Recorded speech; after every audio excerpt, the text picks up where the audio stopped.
session. So please let us know if you don't consent. You should be able to receive a little Zoom pop-up on your side. But otherwise, let's get the party started. Well, before the panel starts, I would like to introduce myself. My name is Vinh Nguyen. I'm the programs director at Silicon Valley Education Foundation, and we welcome you this afternoon.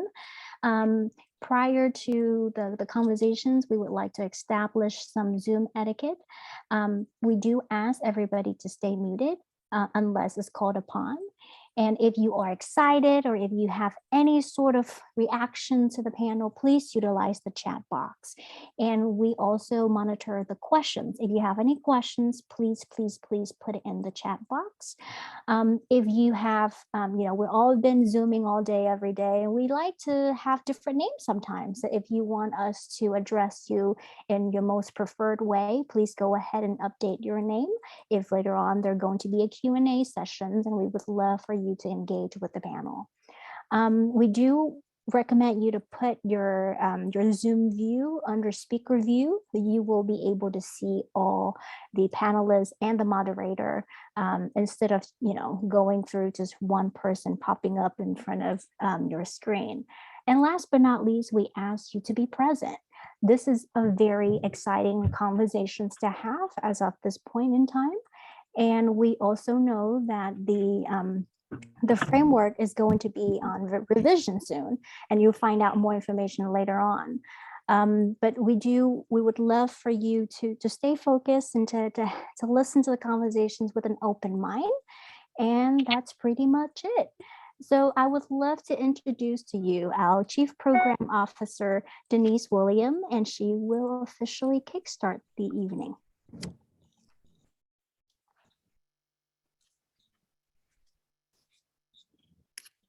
Welcome, everyone. As V said, my name is Denise Williams. I'm Chief Program Officer for Silicon Valley Education Foundation.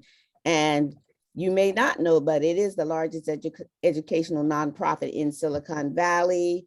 And we believe that all of our students are capable of pursuing higher education and boosting their futures into economic mobility. And we provide a legacy of providing proven STEM programs and committed to empowering all of our students to graduate high school and have a good career and be ready for college. This work is impactful, and it is definitely evident in strong partnerships that we have. The vision, as you can see, is that every student becomes successful and a productive adult, and our mission is that the Silicon Valley Foundation is to deliver and advocate for STEM education that inspires underserved students to succeed in college and careers.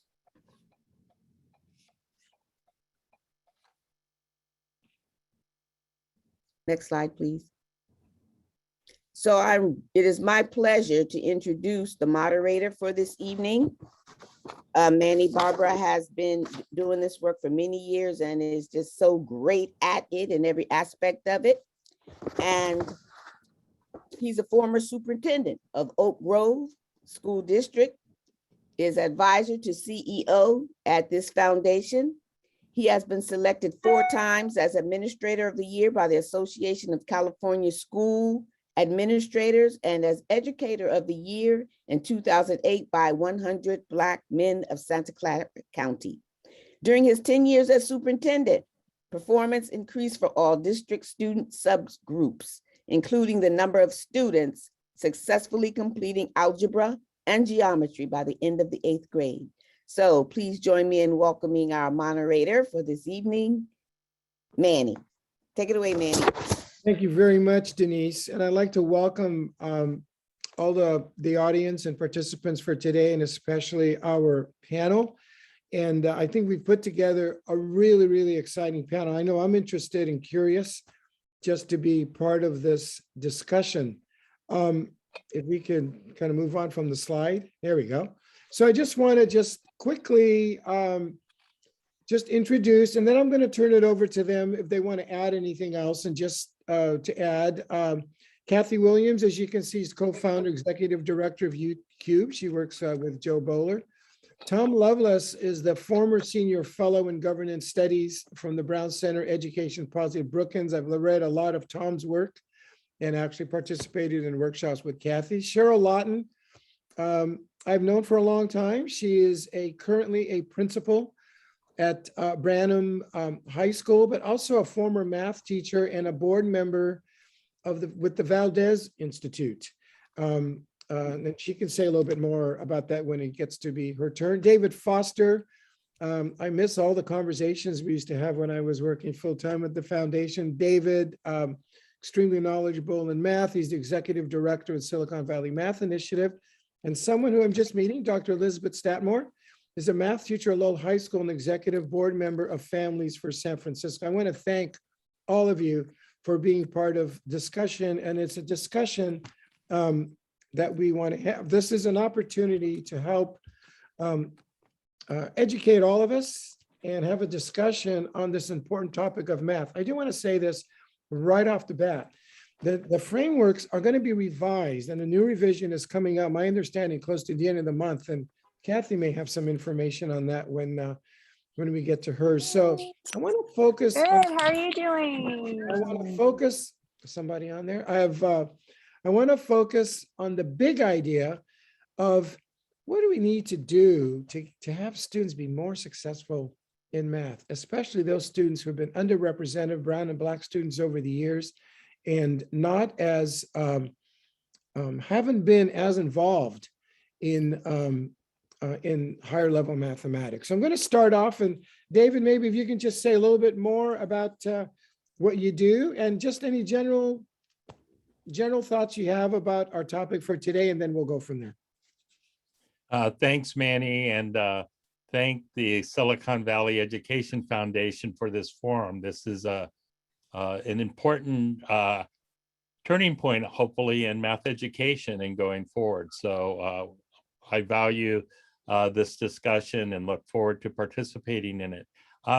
I too want to put in a caution about tonight, because we're at some point we're reacting to a document that no longer exists because the revised draft of the framework is actually with the CDC at this time, and just it's been revised, and now it's just going through what CDC does with all its documents just to make sure that it's ready for a public review. And it should come out, as you said, by the end of the month, and it'll be open for 2 months of review. So we would strongly urge everyone to who has feelings and comments to do so and get that information out. I want to specifically say one thing. I know that Cathy's been in communication with Joe. I was able to talk to a different author of the framework very recently, and Ben Ford from Sonoma State, one of the authors, said the language around tracking and acceleration has been rewritten. Those two terms actually will not exist in the new revision. Instead, the language describes the need to open up opportunities for all students and not reserve mathematics offerings for special identified groups of students. It does not call for tracking or deep tracking, but rather for structures to make mathematics more equitable for all students. So I second what you say, Manny, about the challenge before us. We know from the data from NAEP results for the last 10 years that math scores have not increased. Basically, the scale score for 8th grade has hovered around 283 almost every single year. And also on a more even competitive basis, we can look at international tests. And the most important, in my mind, international test is the PISA test, Program for International Student Assessment, which it doesn't measure school mathematics, but actually measures or assesses problem solving and having how do students use the math knowledge that they have to solve real world type problems. And when you look at the data from the most recent PISA test, basically you see that US students are below the median of the 38 countries that participate, and significant below people that we want to be competitive with, like China, Japan, all of Western Europe, Canada. So we have a lot of room to grow along those lines. But probably the most alarming, and what you talked about, is math as a gatekeeper.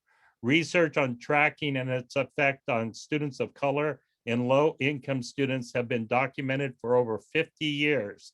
And there are dating back to works of Jeannie Oakes and all the others, and even the local tracking, like the Held Back that the Silicon Valley Community Foundation used in the past. So in recent data from the California State SBAC test, or the CAS test,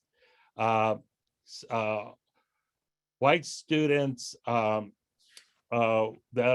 were not economically disadvantaged, 51% of those 11th grade students met standard, while only 11% of African-American students and economically disadvantaged students were successful on that. Just glaring gaps. Wow. So I'll quiet down now and let other panel members join in.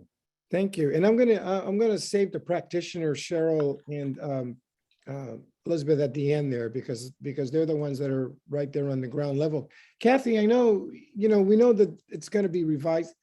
Say a little bit more about yourself, and then just any general comments that you want to make before we get rolling here. Oh, well, hello, everyone. And thank you so much for putting this together, and what a great group of people we're with. Yeah, I'm co-founder and executive director, co-director with Joe Bowler at Stanford University for YouCubed. And we put YouCubed together quite a few years ago, Joe and I, after we saw what was working inside the districts that we were working with. So we just, are equity focused, and we're like-minded, and just want the best for all students. So thank you for putting this together. And I just want to give a big shout out to the educators, hopefully some of them are on today, that have given their time. They applied to be on a committee to work and to help produce this framework. And the people at CDE and all the people in the process that come together and they form this. I used to work in the county office system for quite a few years. Before that, I was a high school teacher and worked for 28 years in school districts, specifically always in mathematics. And this is quite a process. These people donate their time. They spend countless hours, the committee of teachers and educators that come together, and then they bring together a team of writers. And I don't know about this framework, and David, I know you've talked to other people, and maybe some of the rest of you have. I don't even know how to quantify the time that these writers have put into making sure that they capture what that committee was looking for. And today we see that the process works. We have displayed, people have read the previous edition. It doesn't exist. It's been revised. I don't know what that revision makes. David, thank you for your insights into that and the comments, because that's just showing the process works. The thousands of comments they received, and how that is their task, that is their duty, to take those comments and look at every single one of them and work to produce a document that is going to serve this state and take us forward. So I just want to give a shout out to all those people that did this, donated their time, and really are working to make sure that every voice is heard and we have a document that moves us forward. As David cited some statistics, I don't think there's anybody out there that's satisfied with the way it is. You can't even sit down in Starbucks and if you listen to people talking, if they're talking about education, often the chatter you hear is negative about mathematics, their own perception of it and their child's. And we have a lot of work to do. And I know that the authors of this framework and the committee of people that came together, that was their focus of really helping us research-based document to bring forward. So I know not everybody's been happy. no document's going to make everybody happy, but the process works. The comments came in, they've revised it, they've made some great changes, and we're going to see what that is in a couple weeks. I look forward to seeing it. Cathy, I'm glad you mentioned the process, because I think it's important for people to know when these frameworks are developed. Yeah. Somebody doesn't go up to a mountain and get some handed to them. There's a lot of messy work, committees, and I've been involved in that in the past. And it's very messy work and a lot of debates and discussion. So I'm glad you shared that, the process of that. So, and if I can just bring up, Sure. I attended virtually with COVID times. You could listen virtually to the committee working and interacting with their authors. And, public could make comments in that time. I mean, the process has all kinds of ways for the public to be involved, and also for educators who think, you know what, I'd like to be a part of that committee someday. Get out there and apply, watch the website. It's a lot of work, but it's our fellow teachers and educators that come together to do this, as well as the mathematicians that are on the writing committee and the math educators, the research-based people that are looking at all things that pertain to this. I just, and next we're going to see the county office people out there, our math team at the county offices, they're going to take this and they're going to do their great work in making sure it gets out to our teachers and our students across the state. So I'm just thrilled to see the system working and to see that there are those that will put in the time to do this great work that we all need. It's going to move us forward. Thank you. Tom, general comments from you. I know you've been involved with math. I've read a lot of your work, and what's your take on what's going on in math right now, countrywide, but especially in California, and what's going on right now?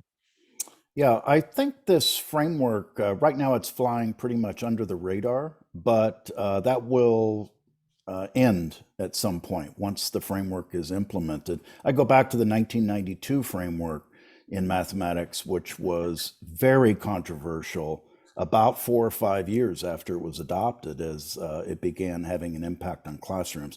And I suspect the same thing is going to happen with this framework. And I think there are going to be 3 major flashpoints involving this framework. The first has to do, as you mentioned, with tracking. We'll have to see what the revisions look like in terms of tracking, but you already have an audience that's very skeptical if the framework continues to recommend a common math curriculum for all students through 10th grade. That will then remain as a flashpoint. The second controversy, I think, and where you're going to see some pushback, is on pedagogy. This framework takes a very strong view about how instruction should be conducted. And we've had an argument over the last century in math education, and also in English language arts, and also in other subjects. And basically, it's partly philosophical, it's also partly empirical. And the argument has been kind of, the bumper sticker terms for this is traditionalist versus progressive education. And this framework takes an inquiry-based approach, which is a form of progressive education. It recommends that math lessons be organized around big ideas and investigations, that these big ideas drive investigations, that those are code words for progressive education inquiry. I'm going to call them inquiry-based approaches to instruction. And that's very controversial among some segments of not just parents and not just mathematicians, but also among educators, practitioners, classroom teachers. The third big flashpoint, we've already seen this among conservatives, from people who are political conservatives, has to do with social justice. And I think we're going to see a lot of pushback on the social justice exemplars that are in the framework. And we'll see how many of them survive or if any of them are revised in the revisions. But the exemplars they arrive at what I would call left of center solutions to problems of social equity. And all of them arrive at left of center solutions to problems of social equity. You've already seen conservatives get upset about this. One unknown, unremarked fact about the 2020 political election, we're in a blue state. California is an extremely blue state. Joe Biden beat Donald Trump by 30 percentage points. It was a landslide. But here's the fact that's often not recognized. Donald Trump got 6 million votes in California, and that's more than any other state in the union. So there are a lot of conservatives in California. There are over 20 counties that voted for Donald Trump. When kids come home with math lessons that the parents perceive as being ideological and partisan, you're going to get schools, you're going to get districts, and you're going to get receiving pushback from those parents. So I'll just stop right there, and I look forward to hearing from others on this. As obviously, I'm a skeptic as to the framework itself, but thank you again for having me on this panel. I look forward to listening to others. Thank you, Tom. You bring up some really critical. I want to get back to the traditional progressive pedagogy in just a little bit. I don't want to get involved in the political stuff. So I'm not Anderson Cooper. I want to try to keep this focused on math as much as possible so that we can all kind of, but I appreciate your point. I think it's a good one. Elizabeth, I'm going to go to you. You're a practicing teacher. You're doing the work. You're actually there. Your reaction to anything you might have heard, but just in general, what's going on in math right now in the state? Well, I come from a slightly different, I think I come from a slightly different perspective than most of the people on this panel. I started in as a researcher in academia, but I quickly, as I was working on my doctorate at Stanford, I got sucked into the Mac revolution. And so I actually became kind of a STEM pioneer in Silicon Valley. So STEM and Silicon Valley are both very near and dear to my heart, even though now I live up here in San Francisco. So as a math teacher, I actually am feeling a lot like I'm no longer, I guess I would reject a lot of these either or framings that we're seeing of sort of either traditional or progressive, because what I'm seeing on the ground is a need for a balanced approach. One of the things that I am particularly interested in is in diversifying the STEM pipeline into Silicon Valley, because most of our employers here in the city can't find enough people to hire. So my interest is in how do we diversify the STEM pipeline? And some of that means a balance of skills, and another part of it means balancing deep concepts. But before I came back to teaching, I was an entrepreneur and an executive in Silicon Valley. I worked for and with Steve Jobs for more than 10 years. And I was I worked with Mac software, Next, and Java.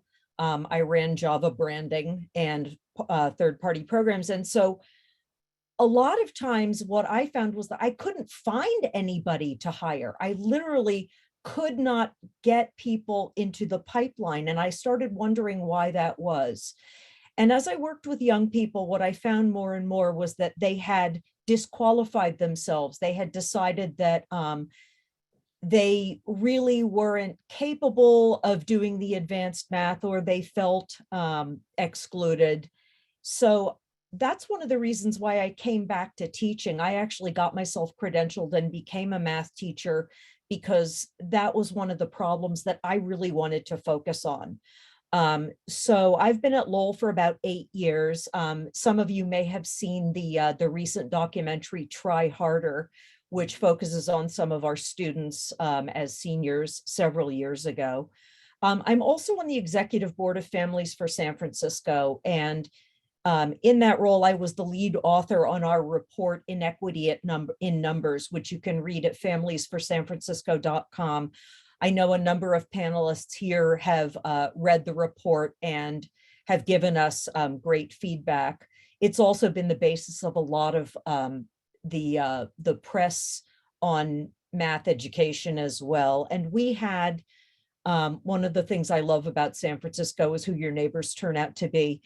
We had data scientists and engineers and a chess grandmaster on our team, and we took a deep dive into San Francisco Unified's actual results, because what we were seeing was not matching what the research on SFUSD appeared to be claiming. And so through a lot of deep data analysis and also freedom of information requests and public records requests, we came to a number of conclusions in our report that validated our hunches, which were that a lot of the research on how well some of these advanced or progressive methods are doing, a lot of them are not really meeting what I would consider to be, what most of us consider to be, the standards of evidence-based analysis. So we have been investigating, pushing. Our district is both incredibly high affluence and incredibly high poverty, all in the same place. Lowell is 41% free and reduced price lunch, but we also are, you know, in the middle of a tech hub, and there are amazing, all kinds of amazing kids from all different backgrounds. So it's given me a different perspective on what actually works. As a math teacher in California, I was obviously trained in progressive pedagogies, and I do believe in those very, very strongly.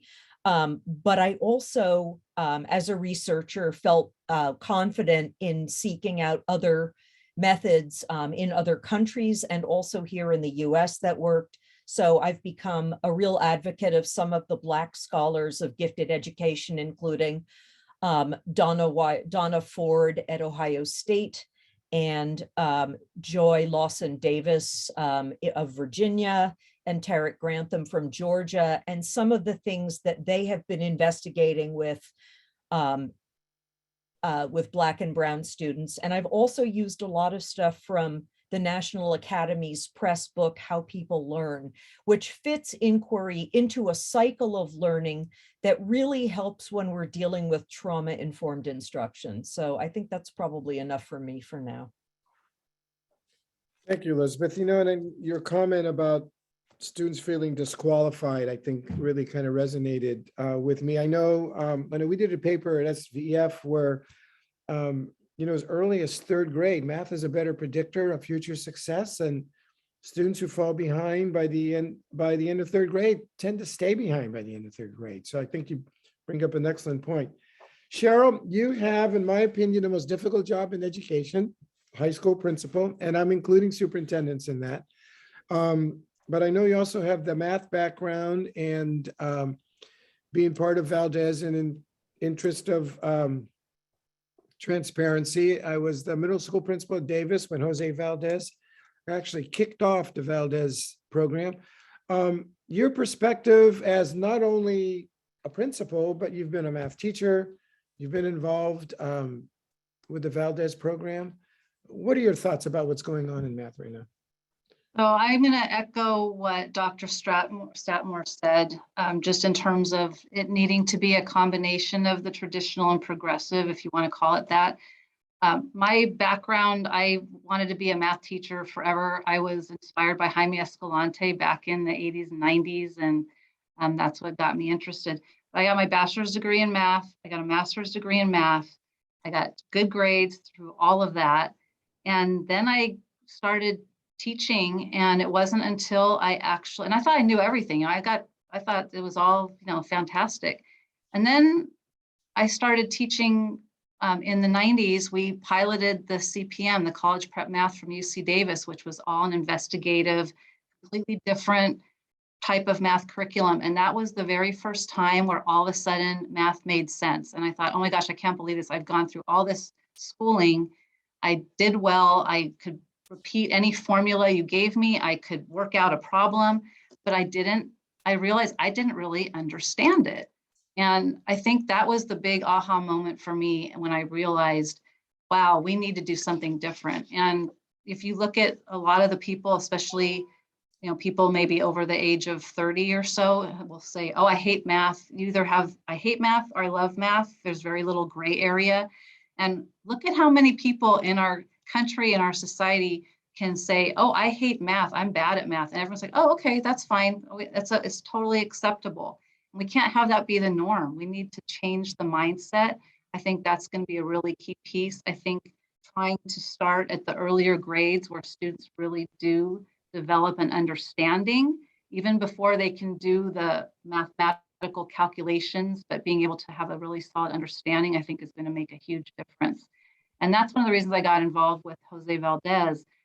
That program was started in '89 by a teacher at one of the local high schools here in San Jose, and he was a refugee or immigrant from Cuba, and realized, wow, he was teaching math there, and realized, oh my gosh, look at how many Black and brown students are starting off in high school in pre-algebra. Look at the calculus and upper level students; they're all white, Asian. What's going on? Something's wrong. And he was able to go back and say, you know what, we need to get these students prepared. We need to give every student an opportunity to be able to be successful in math. Our students from our lower income families, typically in San Jose, in the East San Jose area, it's a lot of students of color, don't have access to tutors. They don't have access to all of the other extra things to help them get ahead. So if they get behind, once they're struggling, it's kind of over for them. And so Mr. Valdes decided I need to do something about that. And he created a program for middle school students. It was an intensive 7-week summer program. It's still going. We still have it 30 plus years later. And I started off as a teacher there in 1992, and it was incredible. 7 weeks of math, 7 hours a day.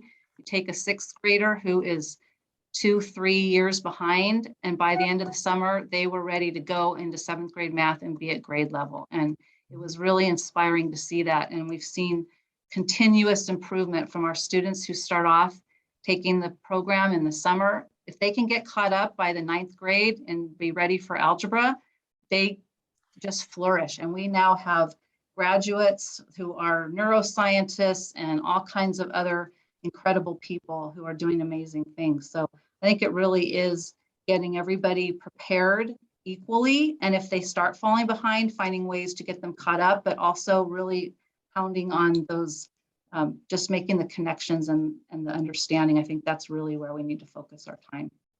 Thank you, Cheryl. And I'm going to get to earlier, David, you made a comment about math being a gatekeeper, and I'm going to come back to that in just a little bit. Tom, you were talking about the pedagogy, traditional and progressive, and even with the Common Core, I've heard teachers say like somehow they couldn't do direct instruction, for example, which of course doesn't say that. And if you read, I've never read that in the standards, but somehow we've gotten into this situation, and you kind of brought that up, that one way of teaching is kind of, I guess, political in one way, another way is another way. What's the solution to that? What's your sense in terms of the pedagogy issue that we have going on? You have an opinion on that?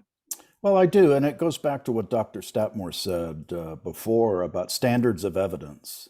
So I think the best route is for educators to consult the best studies that we have that evaluate curriculum, that evaluate instruction, and get their guidance from that, not necessarily from any kind of philosophical beliefs about the role of teachers and students, but what do we know about what works, where we create conditions where kids do learn mathematics in the classroom.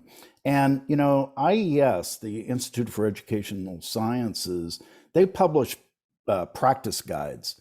And these guides are filled with evidence and recommendations for instruction, and they're all based on randomized control trials or quasi-scientific approaches to evaluation. This framework is not based on those kinds of studies. It's based on other forms of evidence, particularly case studies.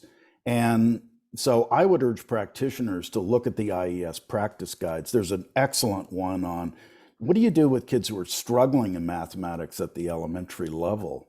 There's another one on fractions, because fractions acts actually as a massive barrier that students find difficult. Once they get to fractions, if they can master fractions, then they're very well prepared to go on to algebra. And a lot of kids have troubles with that. You know, we're coming out of the pandemic. We need to arm our teachers with really the best evidence of the approaches they should be using. And I don't see that in this framework. Cathy, I have a question for you. Thank you, Tom. I think you bring up some excellent points there in terms of the best evidence of instructional practices. You know, my experience as a soup and trying to do equity work is some things don't change unless you kind of nudge a little bit. And I know you're coming at this from a equity perspective. What's your sense of kind of what's going on with the whole discussion, not only here today, but just statewide, nationwide? You know, I think it's a hard conversation, right? Because people have perceived expertise and we have researchers doing the work and we have, you know, even neuroscientists today that are looking at it. And, you know, I'd say if there's no pushback, there's no change happening. And we talk a lot about that at YouCubed. You know, we need something to disrupt this. And if you're not getting pushback, you're not being disruptive. And, you know, I also like to think about it, you know, taking things on as if, okay, anybody out there that knows me is going to start laughing right now, but, you know, we really have to take it on and look at people's motivation and kind of see things, as I like to say, like an octopus. You know, an octopus has 9 brains. It has a central brain and each of its legs has an individual brain.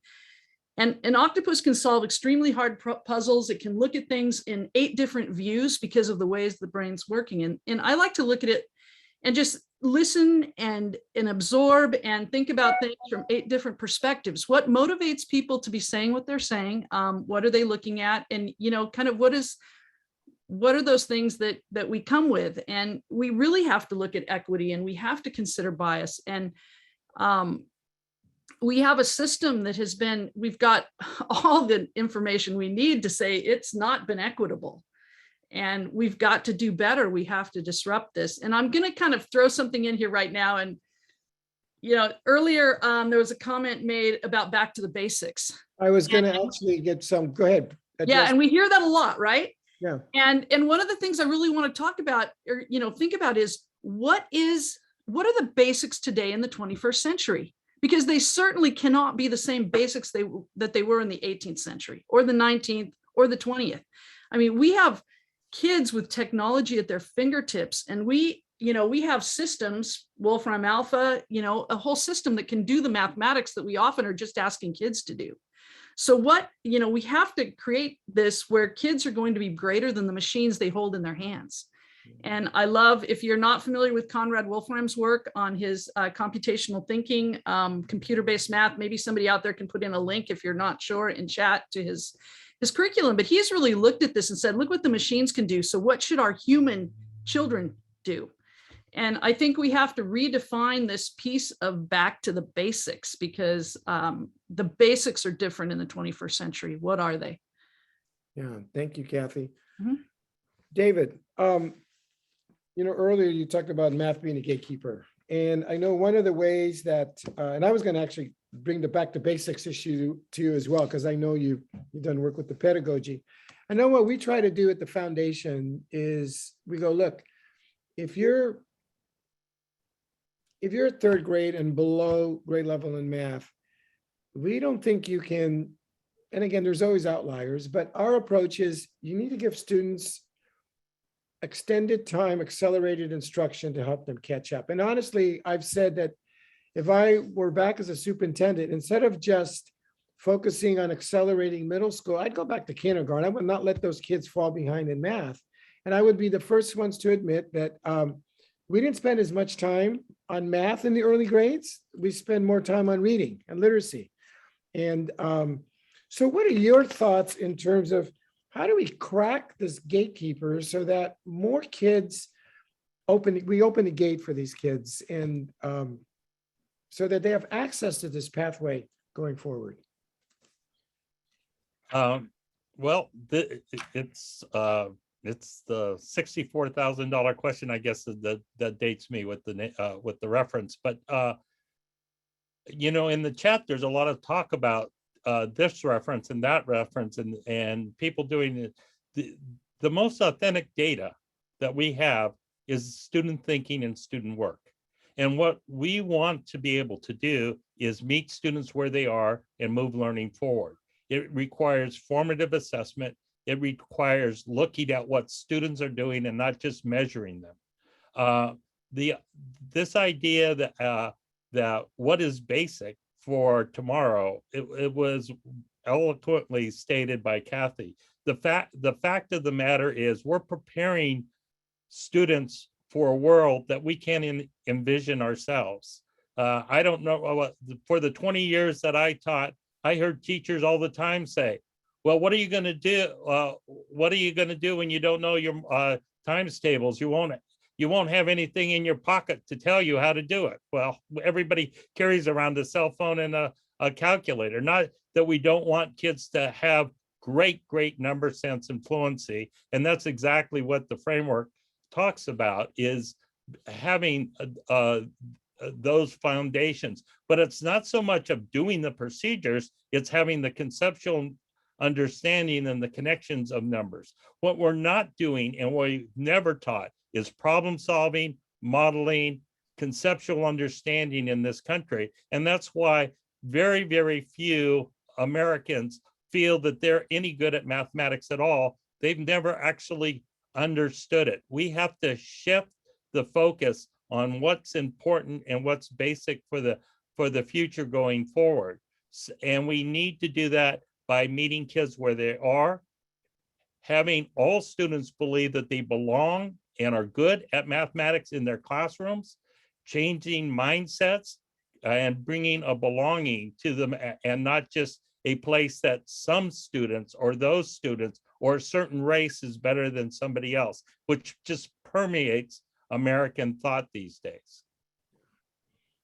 Tom, thank you, David. Tom, you've written about detracking in math.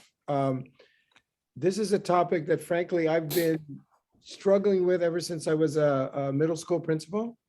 And the issue of and I understand, I guess it's tracking is going to be addressed in the new revision. And I think there's multiple ways of grouping students. What's your thoughts about that?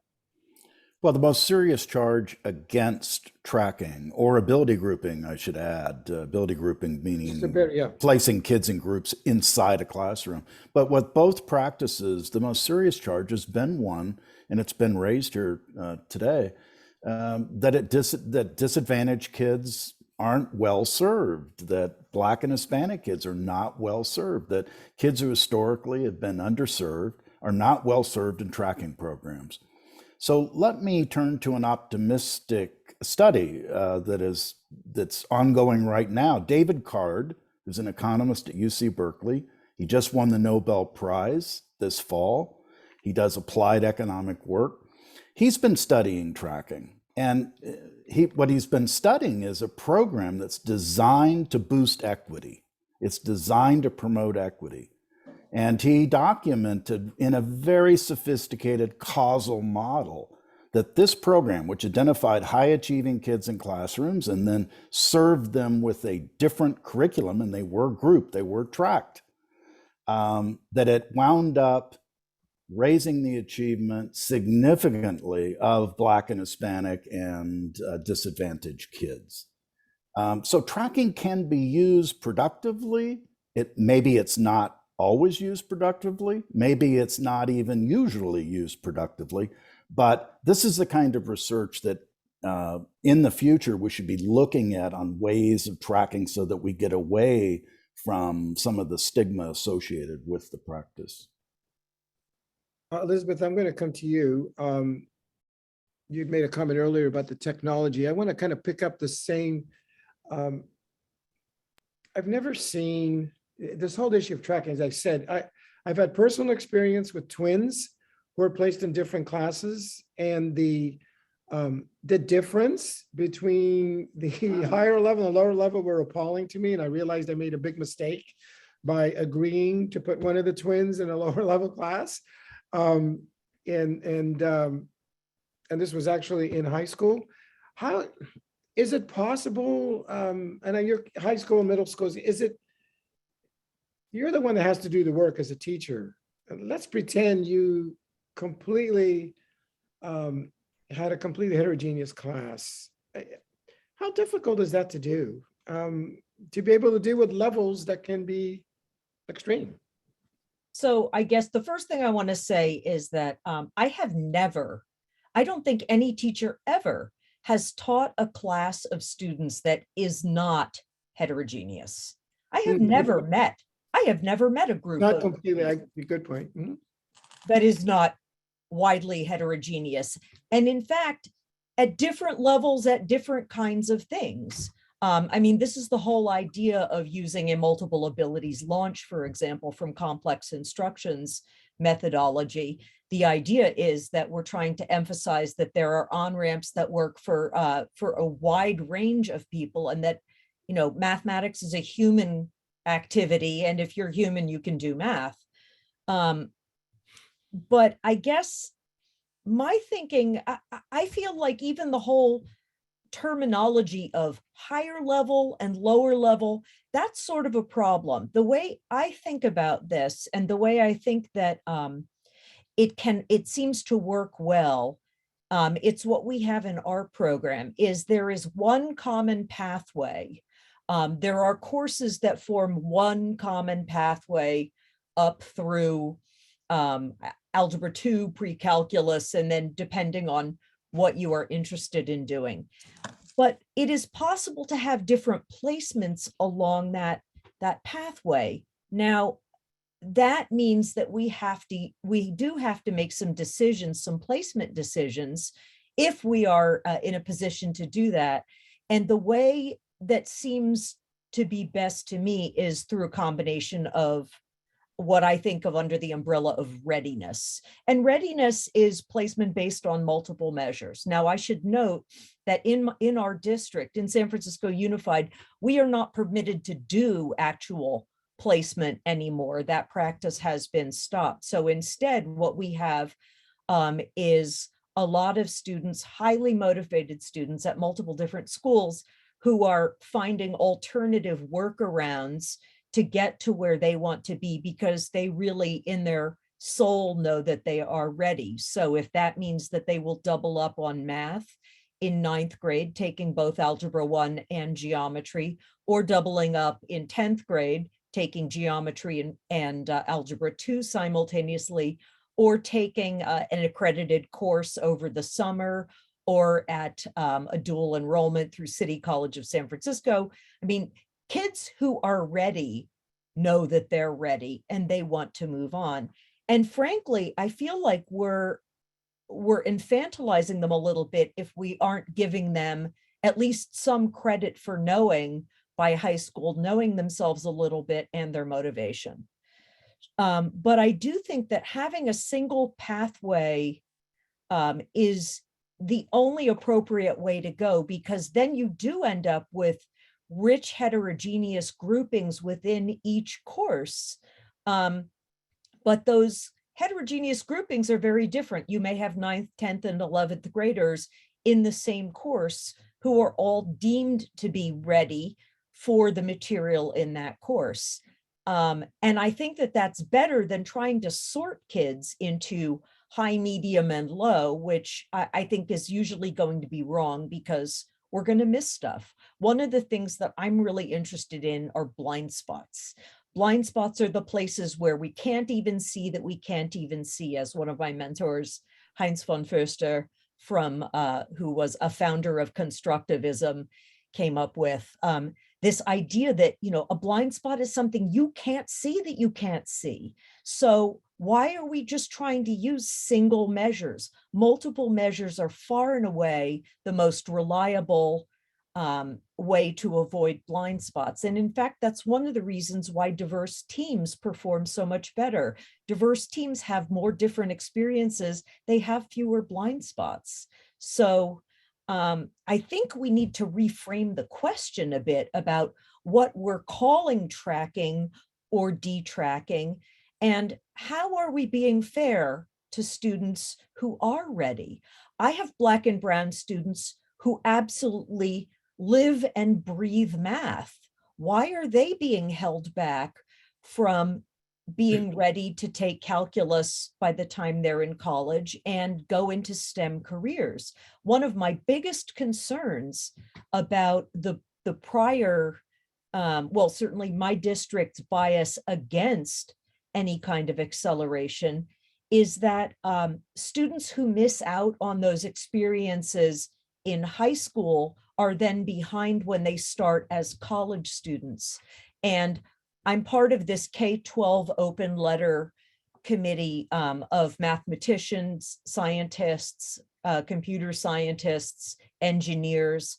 And one of the things that we've talked about a lot are what are the opportunities that kids end up missing, especially if they come from disadvantaged backgrounds? What do they miss if they've missed out on at least one semester worth of calculus before they get to college? Well, a lot of times what turns out that they miss are internship opportunities that they're really not qualified to apply for, and other kinds of opportunities. So I think it's really important for us to expand these conversations to include not just the education community, but also the practitioner community, and the higher education subject matter experts, because we're really, things change much too fast for us to try to siphon ourselves off. Now, Cathy, let me ask you, in response to, Elizabeth just said, are we holding kids back? Like, is there, in the sense of, if I understood correctly, and Elizabeth, correct me if I say this incorrectly, that by making certain decisions early for students, they could close doors in the future because they're not taking certain courses, right? So like one of the things that we advocate in our foundation is don't just take the minimum A to G requirements, take 4 years, because we know that doubles the rate of actually graduating from college, not just enrolling in college. Is this, Yeah. like, Well, yeah. what's the struggle with this? Well, I think, one of the biggest things, are we holding kids back? Absolutely. I think we're holding back some of our greatest mathematical thinkers. And I'm coming back again to thinker, because a lot of times the students that are being pushed forward and are being put into higher level courses at a faster pace are our algorithmic symbolic manipulators. Doesn't mean they understand it. I taught for many years. I've taught heterogeneous classes recently and before, and worked with districts where, if you go through and you look at those students in the advanced classes, a lot of times, and even teachers will tell you, yeah, they don't quite get it, but here they are. And so who gets pushed forward? And if they're being pushed forward in middle school in order to achieve calculus, because there's more classes needed as a prerequisite to calculus than there are years in high school. So that's another thing we should talk about. But oftentimes they're getting pushed forward in middle school then, and it's based on their test scores from 4th grade. Well, and then we can, are those tests really a good measure? We are holding kids back. I think we're holding great thinkers back, and we need to do better. And in these heterogeneous classes, and what I've experienced, you can bring kids all together. And if it's what are we valuing again? If we're just valuing symbol manipulation, we're missing out. And I want to bring up, if we look to neuroscience and some of the studies they're doing, we see interventions that are done in 8 weeks. They take students and they see even differences in their brains, kids MLD, whatever they've been diagnosed, and in an 8-week intervention with limited tutoring, they bring the kids up to the same performance on math tasks as well as what they're seeing in their brain scans. I mean, we need to start paying a lot of attention to what is being done, and we need to start bringing math as a multidimensional subject and really paying attention to this. It's because absolutely we're holding kids back, we're leaving kids behind. David, you had something, looked like you wanted to comment. And before you do, Tom, I'm trying to keep up with the chat as best I can.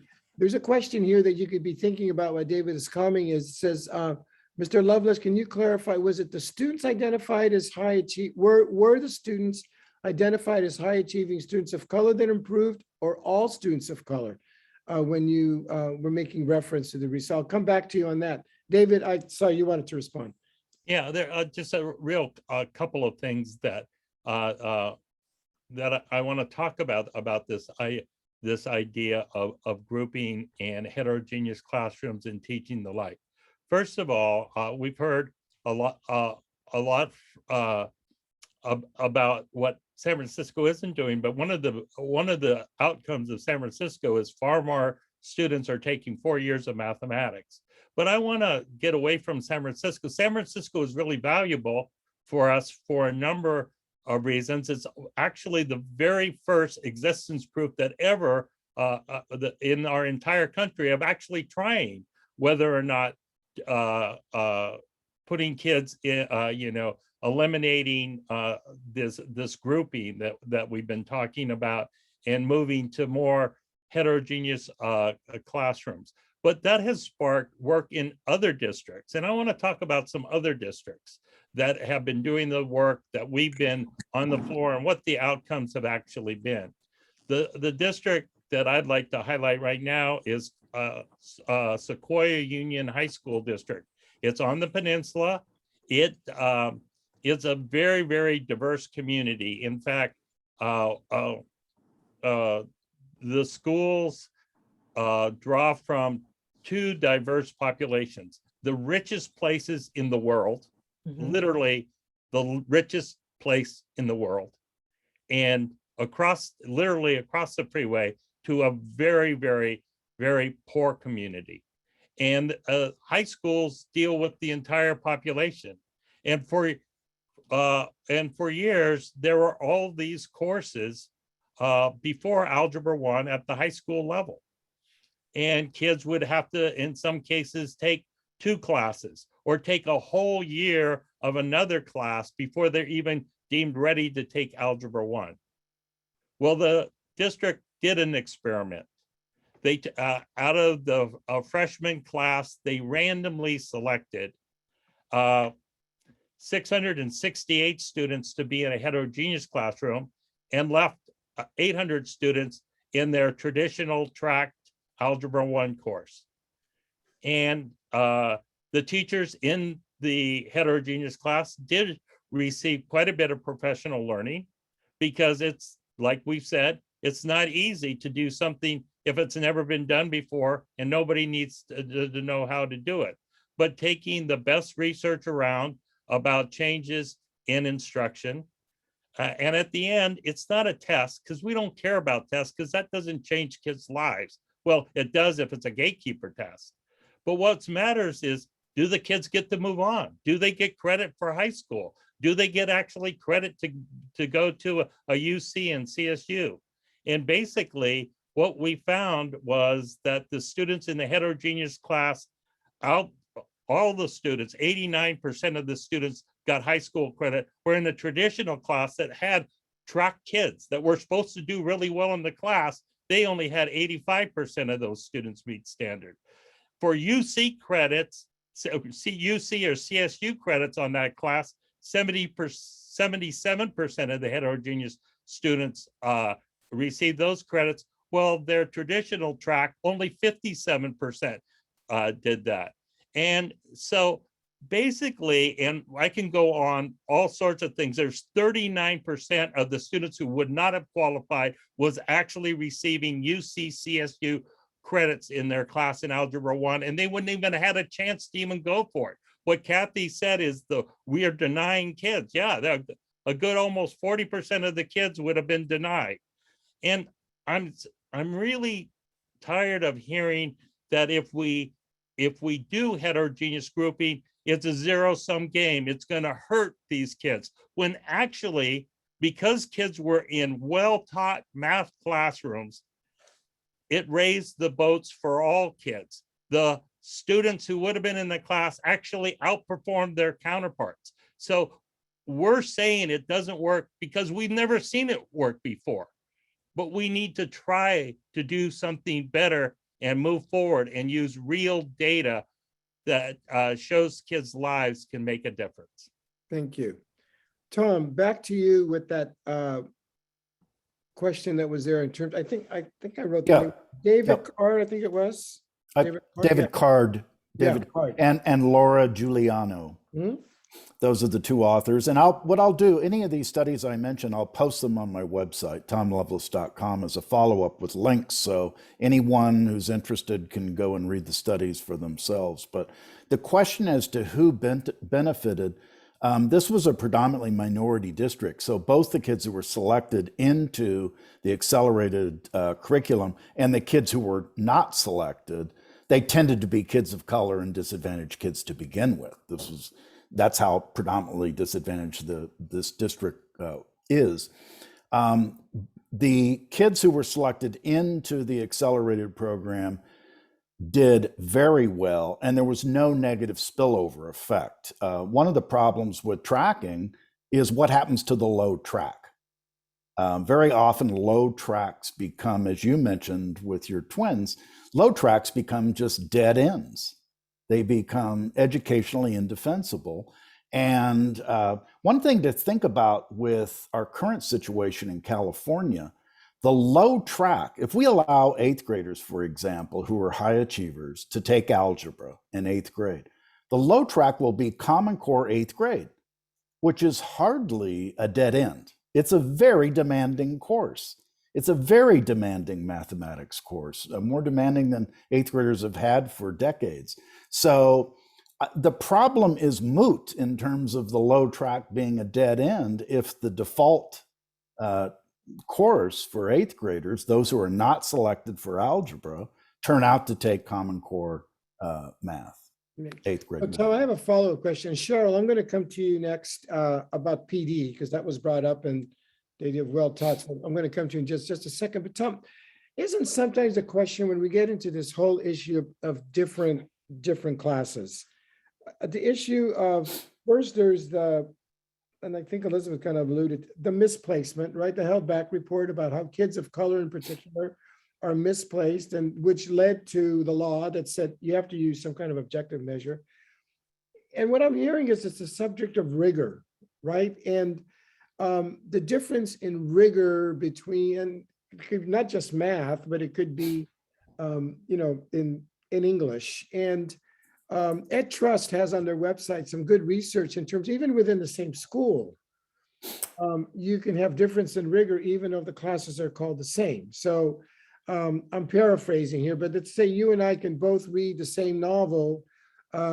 You have to write a 3-page essay, but I have to do a collage, right? In terms of what's expected of me. And then I remember another research that PACE came out with that said, you're better off taking an AP class, even if you get a 1 on the test, because you learn more. And to David's point, forget the grade and the test, just what do you learn more? Isn't there something with this whole issue of track or mixability has to do with the rigor of the lower level classes? I mean, you kind of alluded to it with Common Core math, but that assumes that it's actually going to be at that level of rigor. Yes, and we do need to make that assumption. Otherwise, we need to change teachers. I mean, Common Core nor the California Math Framework is going to guarantee that we have, perfect teachers. So we have to assume we have teachers who are competent in what they're doing. I think Common Core, the standards themselves, gives teachers a great deal of guidance in the topics they should be teaching. So I would expect, given and the acceptance of Common Core in California, unlike other states, California actually has been very quiet in terms of any rebellion against Common Core. So I would expect the low track, which is Common Core 8th grade math, to be rigorous. It's certainly written that way. I believe it's very rigorous. So I wouldn't worry about it in this regard. Okay. Cheryl and Cathy, I'm going to come to you next to comment there. So, and again, being the father of educators and teachers, including 2 math teachers, when I come to the defense of teachers because we expect teachers to do so much. Mhm. What's the reality? And I'm just going to be frank on this. What's the reality in terms of the professional development capacity that you have as a high school administrator? And I can probably ask this for all principals in terms of just the time available. And Elizabeth, same with you. What's even available to you in terms of making professional development accessible? So I guess before I get to that, what I just want to comment on some of the other things. I've Sure. been watching the chat. It's fascinating conversation going on there. What's killing me right now is what we are seeing, and what I'm seeing from a principal perspective is it's a race to calculus. And for a lot of our students, we're in a similar demographic area to a lot of what's been described. We have some very, very wealthy families, and we have families where there are 10 people living in a 2-bedroom apartment trying to make ends meet. So a very diverse group of students here. And I cannot tell you this time of year, especially how many emails, questions I get from parents. So my students in 7th grade math, or actually in Algebra 1 right now in 8th grade, but they were in 7th grade math last year. Now they're in 8th grade algebra.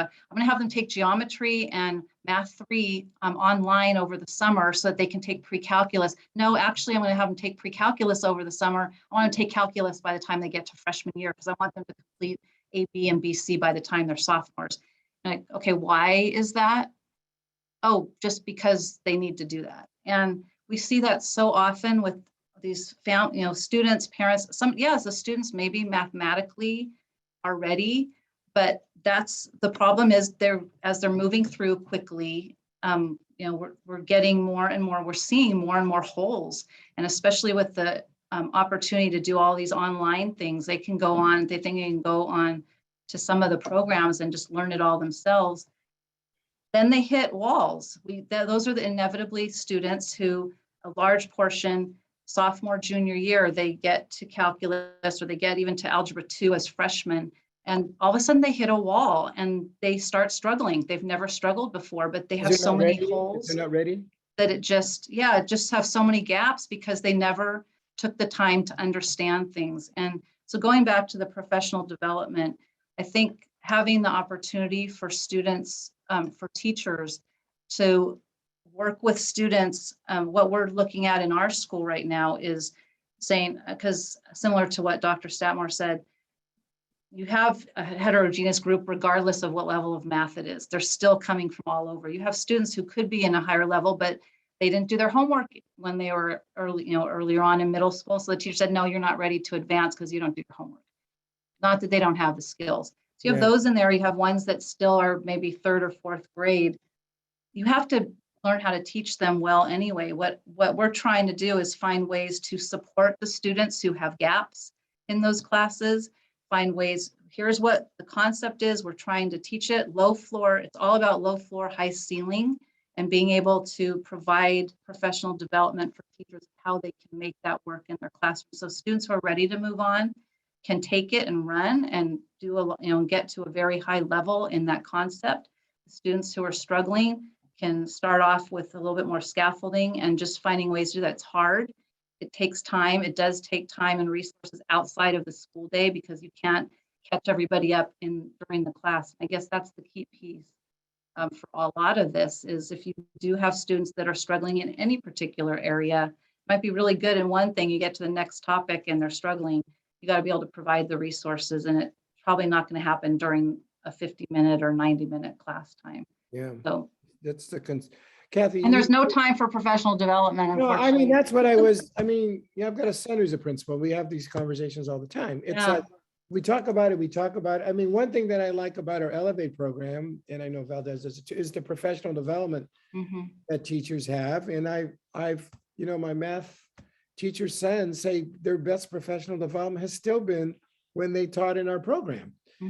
They were able to at the time it was like 5 days where they're actually spending time, but I doubt you have 5 days to devote in your schedule at the high school for teachers to go through professional development in math. Cathy, can I just say something?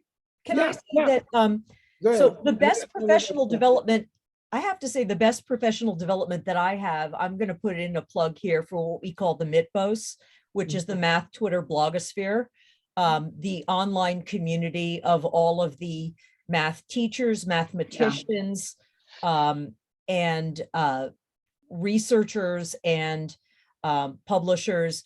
There is this vast international community of people who come together and help each other and share resources. And I know even though it's still trendier to have a Substack than it is to have a blog, blogs are they give us a way to archive stuff. And so I have to say that my shout out would go to my online and virtual colleagues who have become my in real life colleagues and friends as well. I learn more from other gifted practitioners than I do from any sort of professional development trainings that have been done to me, which is sort of usually the model that professional development tends to take in a big, busy kind of a district. So shout out to my MITBOS colleagues. I do want to say something about there's a difference between developmental readiness and preparation. So a student who can't even make sense of basic numeracy kinds of issues is in a different category. They may be brilliant, but if that's where they're at, then that's where they need help. And that's one of the places where throwing them into a so-called, heterogeneous, rich curriculum, whatever, inquiry situation where that's the only diet, it's a little bit like having a steady diet of butter. It's delicious, but it's not particularly helpful for your growth. So, students who are ashamed of where they are, students who are struggling with trauma because they have their education has been interrupted due to all kinds of other life problems and stuff. I don't want them to sit there and be ashamed or hide. I want them to get engaged, and I want to have the option to work with them more carefully, because wherever they are, if they can start grabbing hold of stuff, they're going to start feeling more confident, more comfortable. Okay, thank you. Cathy, you had made a comment in the chat about literacy that I'd like you to elaborate on a little bit, and then anything that you've heard that you'd like to react to. You mean literacy, mathematical literacy? Yes. Mm-hmm. I think that's such an important point. And there's so much going on in chat, hard to talk about all of it. This could go on for hours tonight and be a beautiful conversation.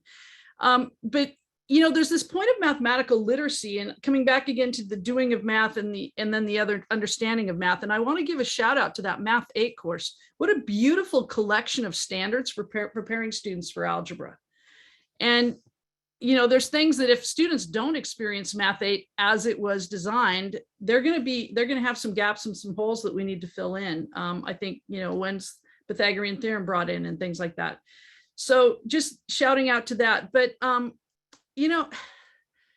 the whole concept of working with teachers to me is, just so similar to working with students, engaging people in mathematical thought and mathematical conversation, and really taking on a way of inquiry. The learning is great. And all students, I've been teaching this way for a while now, and we still do teaching, and we work with teachers to do this teaching. And you can't tell when you put out an inquiry-based task, a mathematical task that is a beautiful thing that goes to very high levels, but is built where students can access it and start to go into it and grow with it. The mathematics you see from all students is amazing. In my former district, we were constantly talking about the high academic mathematical work that was being done by students that had been the disengaged, the marginalized, the ones that had been left out and left behind.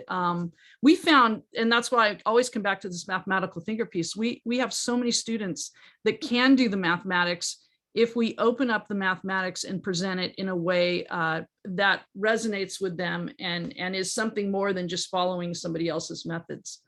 So definitely want to bring that up. All people can do inquiry mathematics, and it's engaging and it's fun.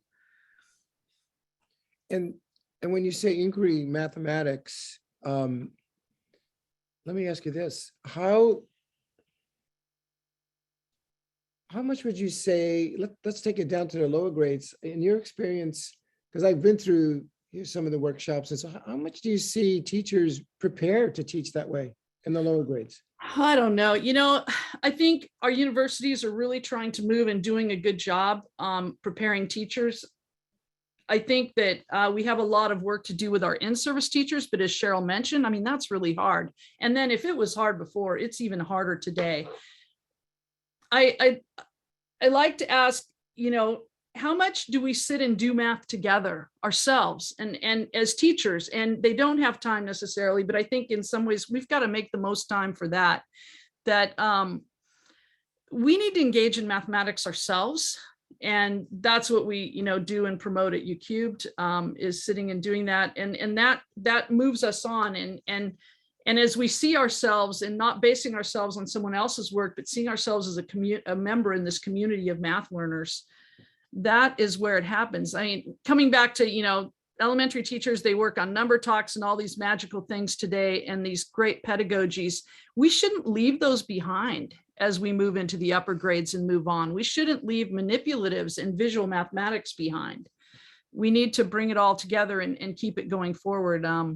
I like to think about, you know, if you show children a collection of dots and ask them not to count them, but then to tell you how they know how many are there, how many different ways they come up with. I mean, we all come to the table thinking differently, and that's a beautiful thing. We have to get past the way of getting everyone to do the same thing and have all the work look the same. So Back to a lot of PD as well, too. it is a lot of PD, and yet it doesn't take long. You know, I see teachers change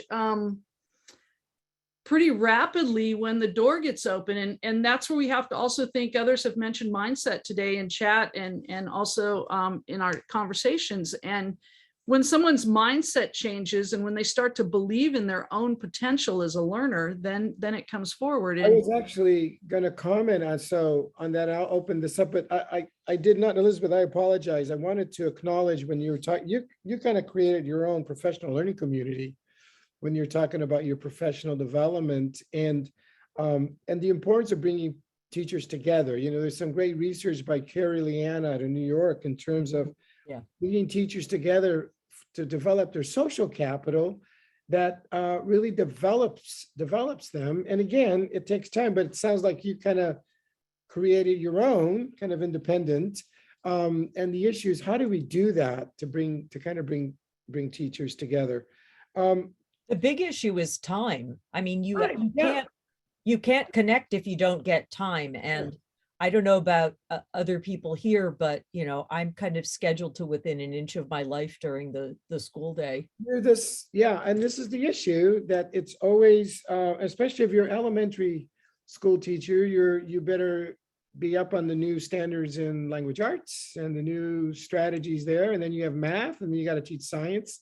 And you've got one teacher, and they're, you know, it can be really overwhelming. I would like to make a pitch for one of the mottos from Desmos, which is trust teachers. And there's not enough of that. Really just giving teachers time to be together and to share stuff is an enormous groundbreaking kind of a thing. And I mean, I would like to see elementary, middle, and high school teachers all being able to get together and talk and share, because those are the conversations, just like for me and my colleagues, when we talk to the university mathematicians, we learn a lot about what they need in terms of our preparation. We have a lot to share with the younger, you know, the younger grades as well. Right. So let me do a shout out here for my own organization, SVEF and the East Side Alliance, where we've actually bring the high school teachers, even though they're 8 different districts, with the middle school teachers, so that they can actually, I remember when Common Core came, we unpacked the standards together so that the middle school teachers can see what the high school teachers were expected and vice versa. And I think that's an excellent model, Elizabeth, to bring the different levels together so they can have that communication. I'm glad you mentioned that. I want to bring up something, and David, I'm going to come to you in just a second. I want to mention something that earlier one of our participants brought up about students of color miss the student math teacher connection under teachers who have the mindset only certain students do math. And counselors are gatekeepers as well. And that is, counselors are in fact gatekeepers. If you look at the Jeannie Oakes work, decide which students get pushed forward to interventions, such as summer programs that are limited in attendance. And I want to highlight that comment. I think it's, we talk a lot about student mindset, but if you look at the research, John Hattie's research, it's really the adult mindset that makes the difference. And so Victoria, I want to shout out on that. Thank you for that comment. David, go ahead. Yeah, I have, there's sort of two themes that are running here. First of all, professional learning. That is what I've dedicated the last 40, well, when I left teaching after 20 years, now I'm 50 years in. So this has been about 30 years of my life dedicated to professional learning. What we have found in professional learning, and we talk about time, and I understand how busy teachers are and everything. Districts have been creating professional learning communities and professional learning time, early release. Now, a lot has changed during the pandemic, but if we can go back to the pandemic, it's amazing how much time was generated. And when you go and see what was being done in that time, unfortunately, it wasn't very productive to improving teaching and learning. Teaching and learning needs to be centered around students and student work. It needs to be either looking at and engaging in student work, or it needs to actually be in the classroom. Things like peer collaboration, lesson study, these things that bring the professionals actually into the laboratory of actually doing and watching and making sense and observing, not teaching, but student learning, and using what students are doing to make decisions to move and improve instruction itself. So Are you talking about looking at products, student products? Student products, absolutely. A lot of student work and products, and then going in and spending an entire period watching one pair of students for an entire period to watch when they're learning, how they're learning, what occurred, what did not occur, how much talking was, how much were they engaged. Those kinds of things really help teachers think and have a new perspective on teaching and learning. The second thing is this idea about counselors and really just how broke our system is around recommending for students. And there's a lot of villains in this, but I just want to talk about the data about the race to calculus. This comes from David Brousseau, who is past president of the MAA. He's done a tremendous amount of work. And calculus is a wonderful thing. I love teaching calculus. I think it's a really powerful tool.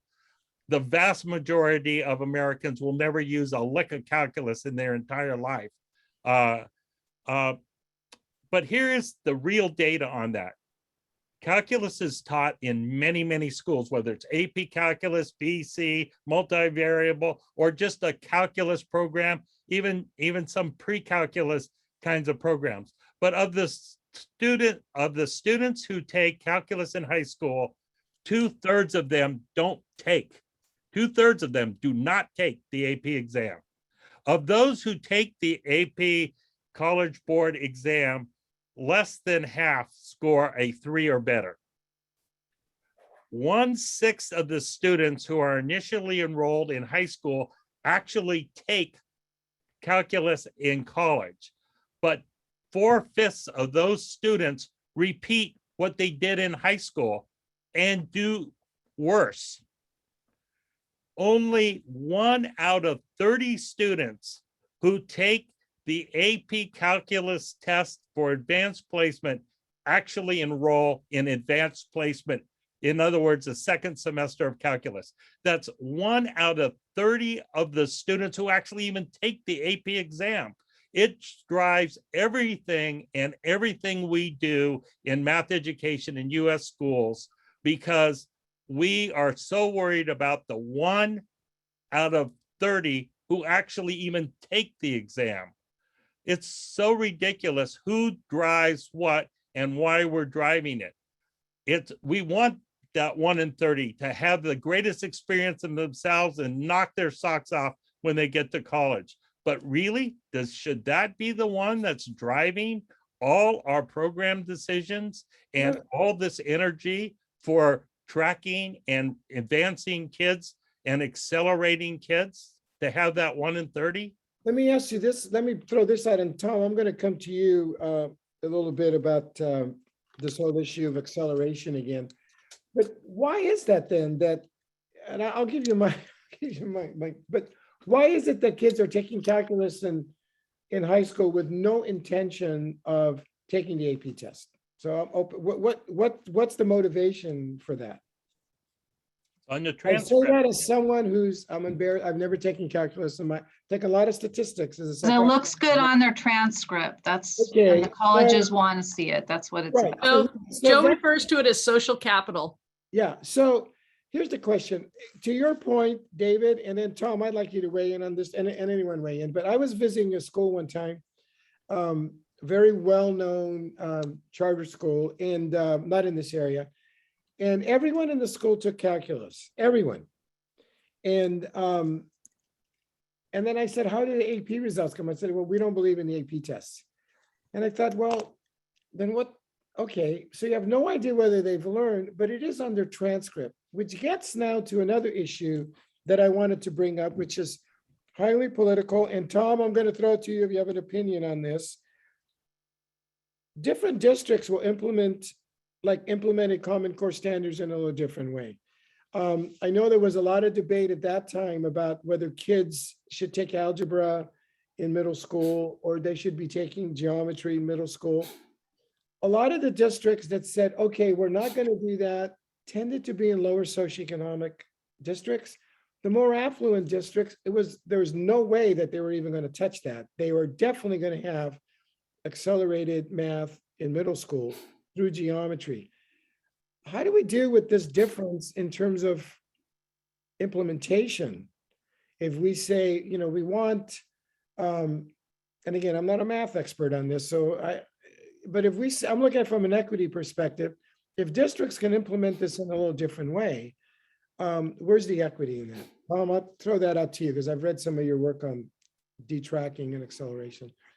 Well, I wrote a book in the 1990s called The Tracking Wars, and one of the findings, I surveyed districts in both California and Massachusetts, middle schools, because in both of those states, the state officials had taken the stand that schools should move away from tracking. And my question was, all right, how are districts and schools responding to this recommendation?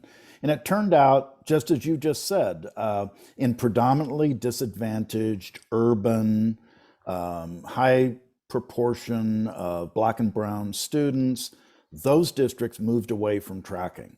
And in suburban, predominantly white districts, those districts continued to track kids, especially when it came to offering algebra in 8th grade. And what happens then is, and the reason for that was, I think that urban districts, and I did a number of interviews going into districts, including San Francisco and other districts, and talking to educators, those districts and the educators within the schools were committed to the idea that detracking would serve the cause of equity. And so it really was a political decision that they made in terms of either tracking or detracking. In the suburban communities, what that means is pretty advantaged students going to suburban schools, and they tended to be white or Asian. They had opportunities for acceleration that kids in central cities did not have. And it was because of this choice of either tracking or not tracking, either allowing kids to take algebra in 8th grade or not allowing them to take algebra in 8th grade.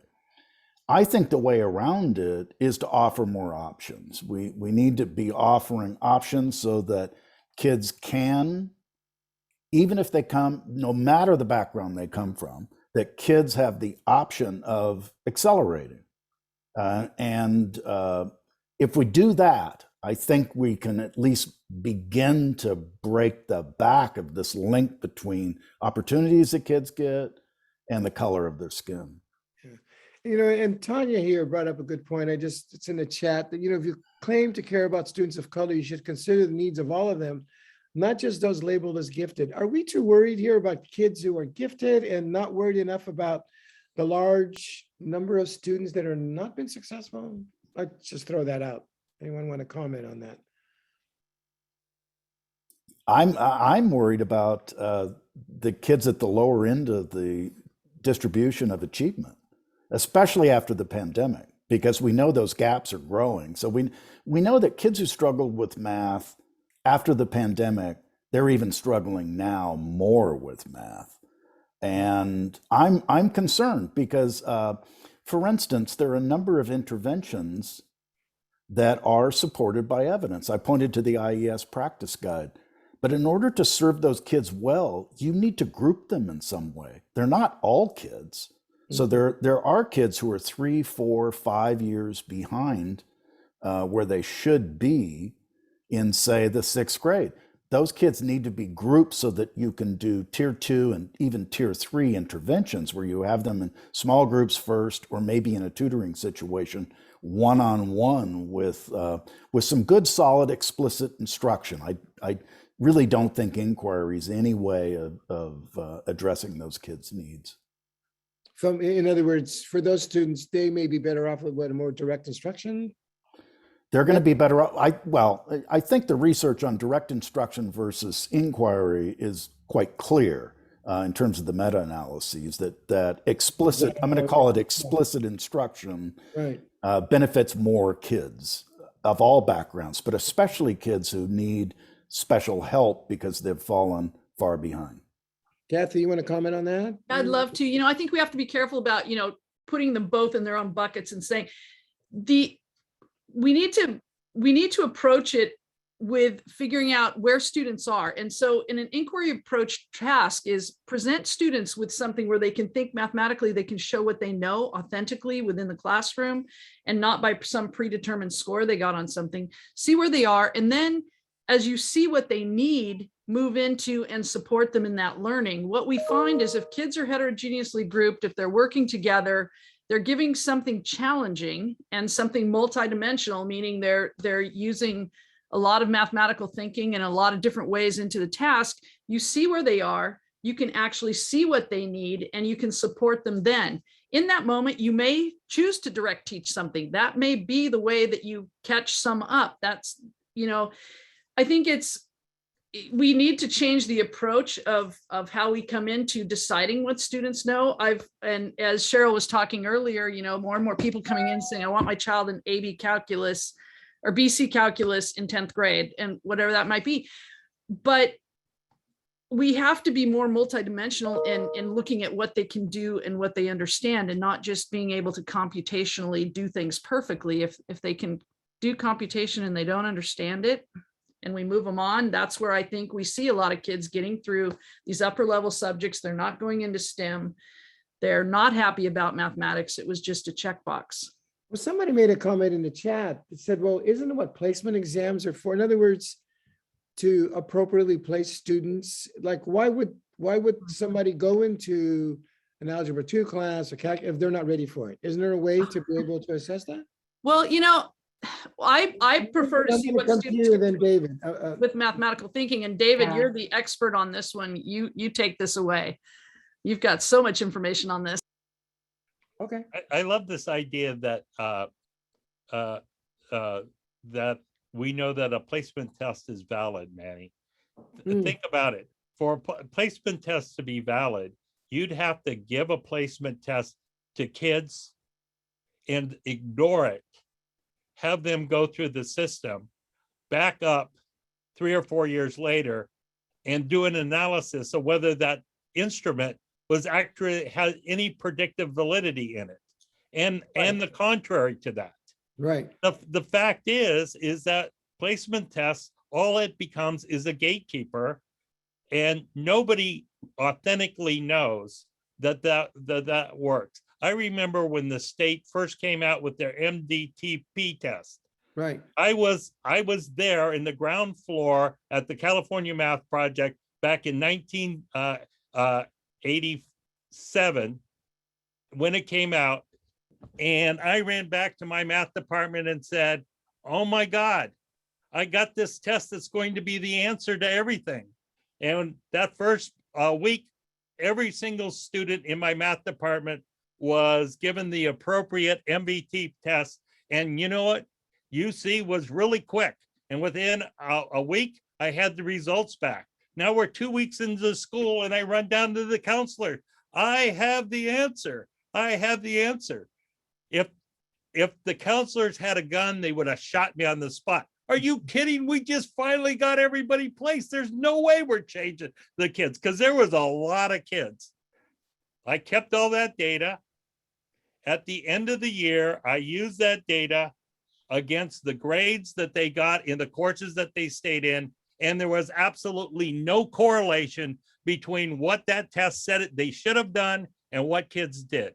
We got to be very, very careful about placement tests as the way to determine. And what it has been is one of the biggest enemies and biggest gatekeepers for students of color and low-income students in our system. So, And Elizabeth, you kind of alluded to a little bit earlier, then why can't we just allow students to take higher level classes? You kind of made a comment earlier about, I think it might be. I'm not interested. Sorry, I'm not interested in, I'm not open to just willy-nilly placement. I mean, I don't know how many times I've had, a parent come in and say, I want my child in blah, blah, blah. And it's like, well, yes, I would like a pony. We all want things. That's not how we do this. However, I feel like this is why we really need to balance the variable validity of placement tests by considering multiple measures. There's a lot that we can do. And, we're not making ironclad decisions. We're not casting people into, carbon shells forever. We can test them if they're really not fitting in well and succeeding, we can make changes. But I would actually like to, Jelani Nelson, who is an electrical engineering professor at UC Berkeley, raised a really interesting question in the chat. And I would love it if we could address that, because I feel like I want to make sure that we are addressing the needs of, our Black community, as well as just those of us who are on screen right now. Could somebody pull up that question and maybe talk about that a little? Was there a question? Was it in chat? It's in the chat. Hold on, give me a little bit more. I'll see if I could find it here. Jelani. I have the questions for the thank floor. you. Go ahead. Thank you. Go ahead. Yes. So, and this is the direct questions from, I apologize if I accidentally mispronounced your name, Jelani Nelson. But the question asks, as a Black mathematician myself, I appreciate that many of the individuals in this call and other teachers have success of Black students on their mind. But I am curious, given how many times the success of Black students is mentioned as priority in the CMF draft, how did it happen that we didn't have any Black representations on the list of the CMF authors, nor in a linked CFCC? We have Black teachers in the state, and I found the lack of representations curious. Okay, so I see the question there. That is a good question. I don't have an answer for that. Who wants to take that on? Anyone? So in terms of the development, what was the representation of a diverse group of people on the development of this? Does someone want to comment on that question? Well, I don't really know I don't know if they made an effort. I mean, I'm not there, so I feel like somebody who's closer to the process might have some better insight than those of us who are, I feel like Tom and I are on the far side of, Well, I don't have an answer to that. I think it's a great question. There's also a link to the list of the authors. And I think that's a good way to, we're kind of at the point right now where we're going to be ending it pretty soon. Thank you. I do know that Professor Bowler was on the call earlier, so she may be able to provide some insight. Well, what I'm going to do right here, I'm going to give everyone a chance in case if anyone wants to weigh in, we'll take a look at questions, but I'm going to give each one of you a chance to make any final comments before we go to closure, because I know V is going to be holding me accountable to leaving some time for closure at the end. She's a hard taskmaster. So this is your opportunity to make any final comments, and same in the chat if people want to comment on anything that you're hearing. And well, there's even a response to Jelani about what the Black Society of Engineers and other represented groups talk about not being included instead of being told what is best. So that's a Brown South Asian heritage. So I'm going to just kind of go backwards this time, and we'll start with the practitioners. So Cheryl, any final comments as a high school principal? I guess what I would like to see, one is, I've put some things in the chat, but I think we need to figure out how to do more and better professional development for our math teachers, actually for all of our teachers, our elementary, our middle, our high school teachers. I think we need to get rid of this whole mindset about math is either you're good or you're bad. I think we need to start a new movement. This is the time where we're looking at privilege, we're looking at bias. So let's get, I don't know, one of my colleagues at Valdes said maybe we need, mathematics or math minds matter or something like that, and get a new campaign going. But we need the professional development. That means districts need to provide the time and the resources and the facilitators to help make that happen. I think we also need to really look at, when we're talking to students about what they're capable of doing, we can't just be using a single test. It has to be a comprehensive, multi-dimensional process that we look at. And if a student comes in and says, I want to take this higher level, I think that's great. It can't just be one test to assess it. There's got to be more to it. And we have to figure out how to support the struggling students early so that they don't get behind and further behind. We need them to be able to keep up with their peers. So we can stop with that. If we can do that, we're going to do amazing things. So Cheryl, excellent. More and better professional development. I can't agree with you more. And not using just a single test for placement, and assessing early and getting on this early. Thank you, Cheryl. Elizabeth.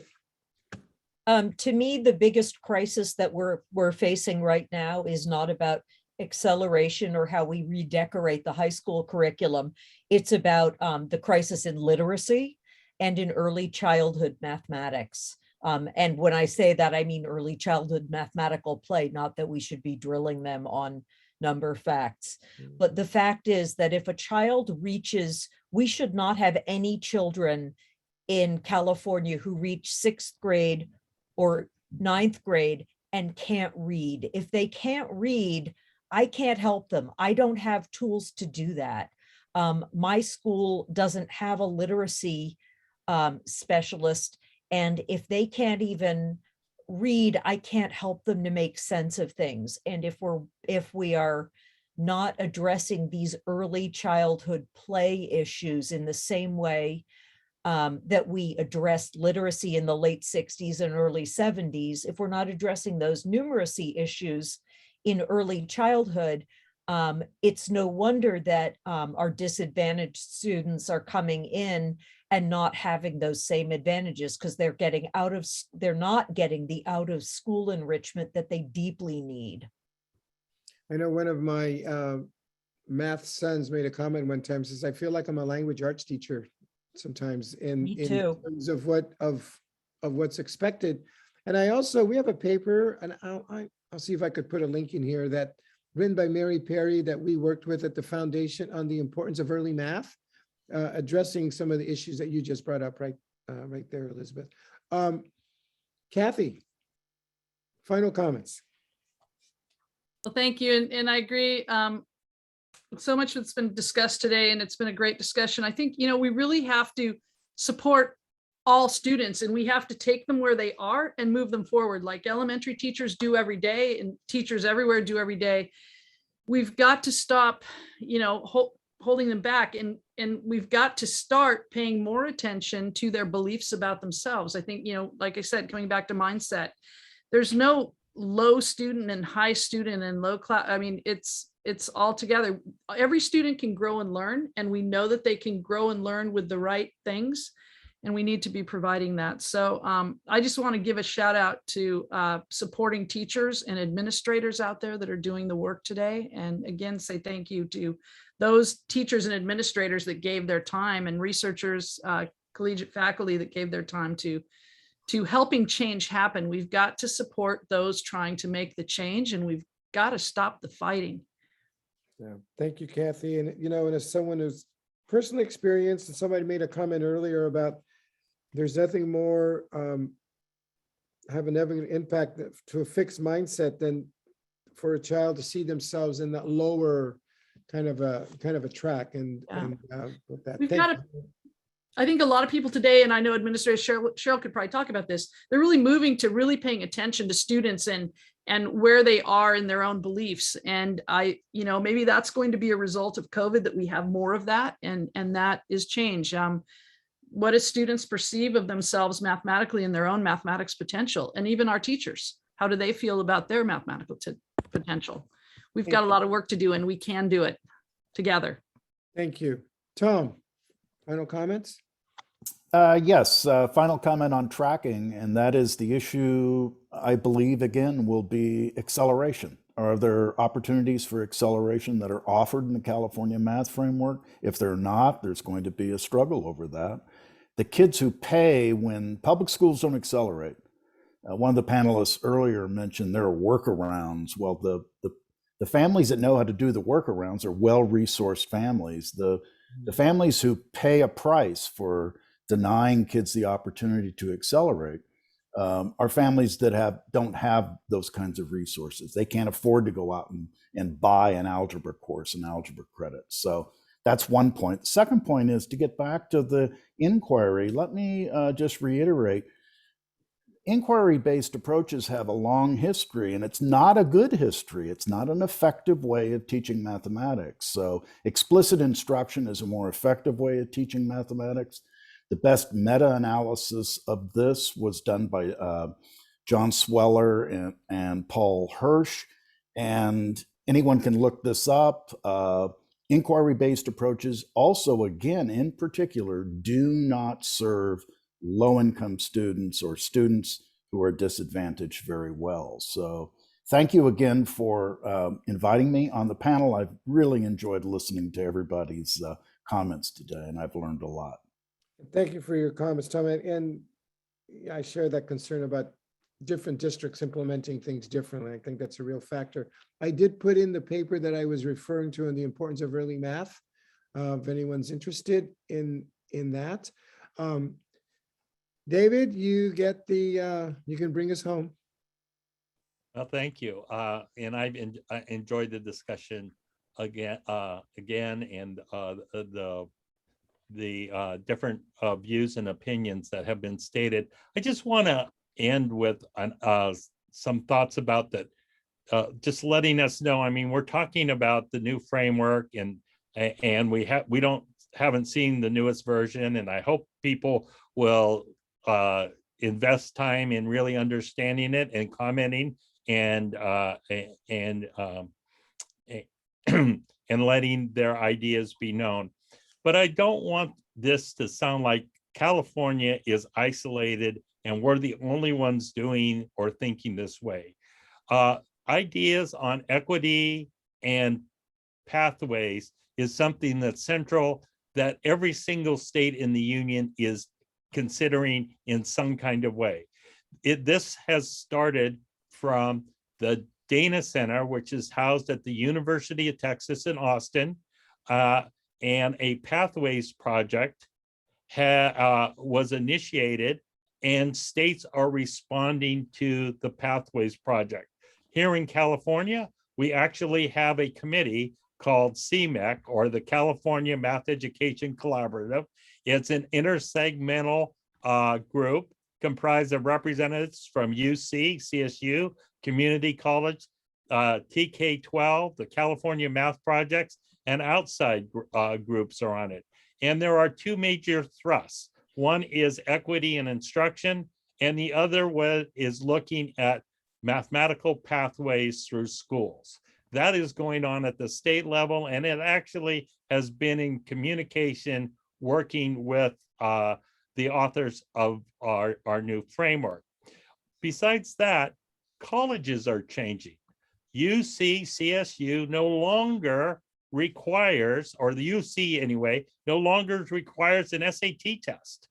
No SAT test is used to make judgments about whether or not students are admitted into the system. They have new policies from their admissions department, and they are looking at and encouraging schools to submit different A to G requirements for their schools that would include things like introduction to the computer science and statistics.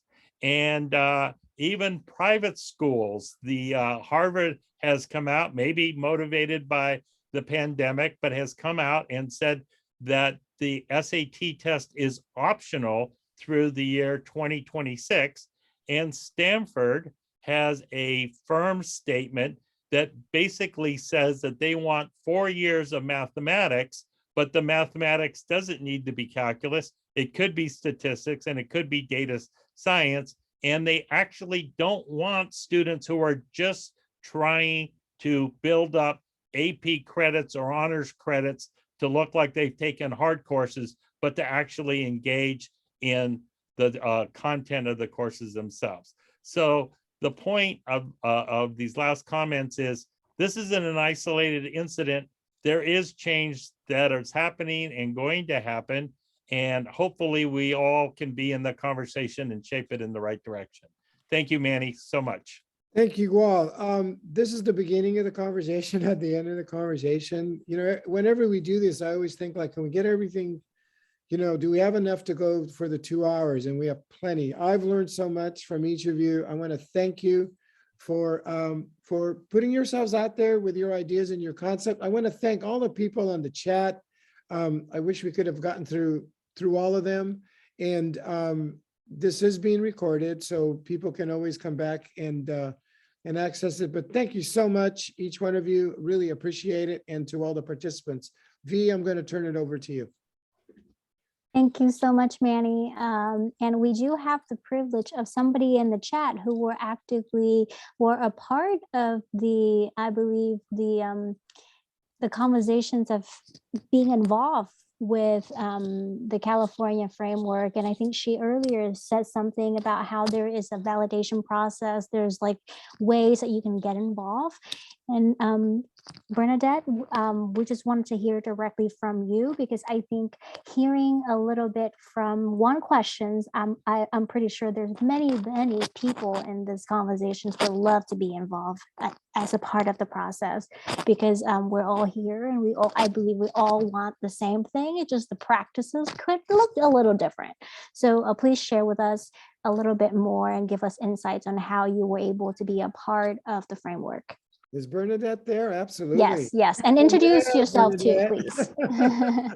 Thank you so much. Good evening, everyone. I am just so fortunate that I have been involved in actually the 2013 mathematics framework creation, as well as the 2022. And I was so fortunate to have worked with and continuously working with Dr. Bowler and other authors of the 2022 mathematics framework. And I would say that I have been involved in that because I too am so committed to heighten equity in mathematics education, more so about the voices elevating our English learners, our students with disabilities, our students who have been marginalized for many years. And what is so interesting is that being part of the focus group, which is even before the selection of the members of the mathematics framework, is a huge component as to who might be able to be part of the framework committee for revision. So I've been involved in that.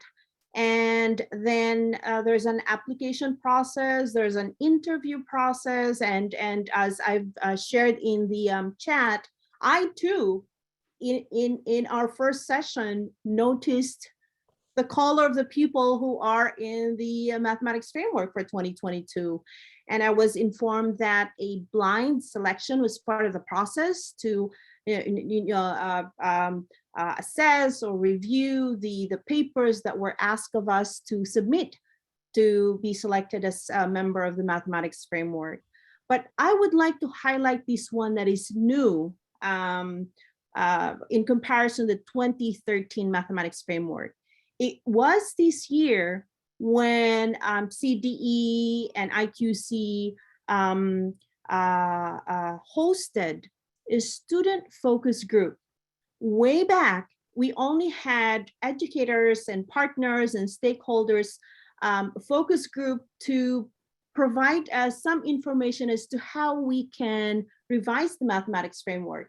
For 2022, we have a students focus group.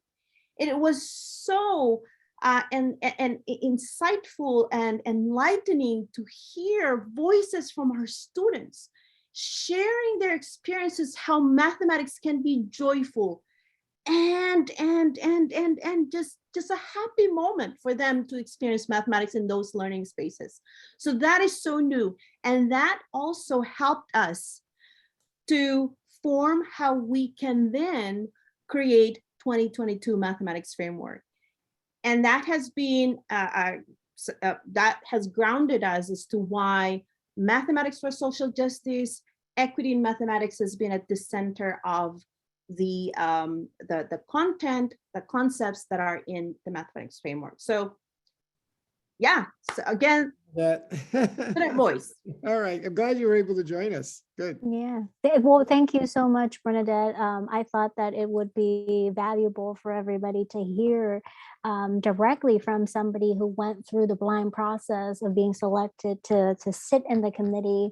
And thank you again to all the panelists and to all the engagement that's happening in the chat. I would like to, highlight that, please, this conversation does not end here today at this hour. If you still remain to have more feedback, please help us to complete the 2-minute survey.